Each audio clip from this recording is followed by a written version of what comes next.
Menaces persistantes, chantage en ligne, sextorsion. Bonjour chers amis, j'espère que vous allez bien. Aujourd'hui, on va afficher un brouteur. Dans la précédente vidéo, je vous avais partagé l'histoire d'un jeune Français qui s'est fait harceler, menacé par un brouteur. Figurez-vous qu'aujourd'hui, certains numéros WhatsApp de ces brouteurs ne sont plus opérationnels. Mais sauf que ces brouteurs cherchent à reprendre le contact avec Marc à travers Telegram. Donc, je viens ici afin d'afficher encore ces informations et vous appeler à signaler son compte et même à l'écrire. Parce que grâce à vous, grâce à l'intervention de certains, les numéros de ces brouteurs ne sont plus opérationnels. Et vous savez ce que ça fait pour ceux qui, en tout cas, ont déjà eu à vivre la même situation que Marc, c'est-à-dire le chantage en ligne, le mal-être, de savoir que tout instant, il y a quelqu'un qui vous menace, qui cherche à vous extorquer de l'argent alors que vous n'avez rien fait de mal à ce dernier. Donc, chers amis, je vous appelle de signaler le compte Telegram de ces brouteurs, aussi son numéro, voire même de le contacter.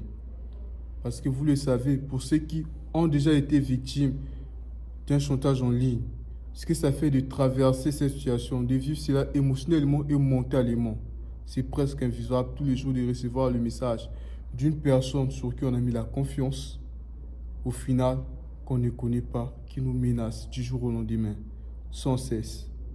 Donc, ce brouteur, ces numéros ne sont pratiquement pas opérationnels. À chaque fois, il fait que renouveler des numéros afin de pouvoir reprendre le contact avec Marc. Mais je suis là afin de l'afficher publiquement. Pas seulement de pouvoir dénoncer le chantage ou de vous prévenir, mais aussi pour vous montrer l'exemple que vous ne pouvez pas garder silence quand vous vivez ce genre de situation. Si Marc n'avait pas eu le courage de venir en parler ou de me contacter, figurez-vous que ça pouvait être pire parce que dans ce genre de cas, ça pousse voire même au suicide. Ce qui malheureusement n'a pas du tout marché.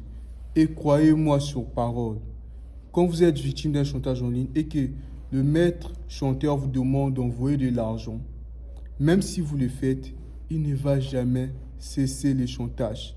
Il va vous sortir les mêmes excuses qu'ils sortent souvent. Je dois réparer mon ordinateur pour pouvoir supprimer la vidéo. Je dois acheter quelque chose qui va me permettre de le faire. Je dois faire ceci. Un tel membre de ma famille est malade. Ces brouteurs vont commencer à vous extorquer de l'argent subtilement, gentiment, amicalement. Pendant que ces mêmes personnes sont en train de vous menacer de publier ces vidéos, ils vont continuer de vivre leur vie avec votre argent. Comprenez donc que quand vous êtes dans ce cas-là, dans cette situation, contactez les personnes qui peuvent vous aider. Contactez BAMS vous raconte, mais aussi bloquez directement le numéro. C'est la première réaction. Je l'ai toujours dit ici. Donc, dans le cas de Marc, Marc n'est plus en contact avec ses brouteurs. Mais ce qui est là, c'est que ces brouteurs cherchent à reprendre le contact. Et ça, je l'ai toujours dit. Les brouteurs sont toujours comme ça. Une fois qu'ils vont voir que la victime a coupé le contact, ils vont chercher par tous les moyens de pouvoir le contacter.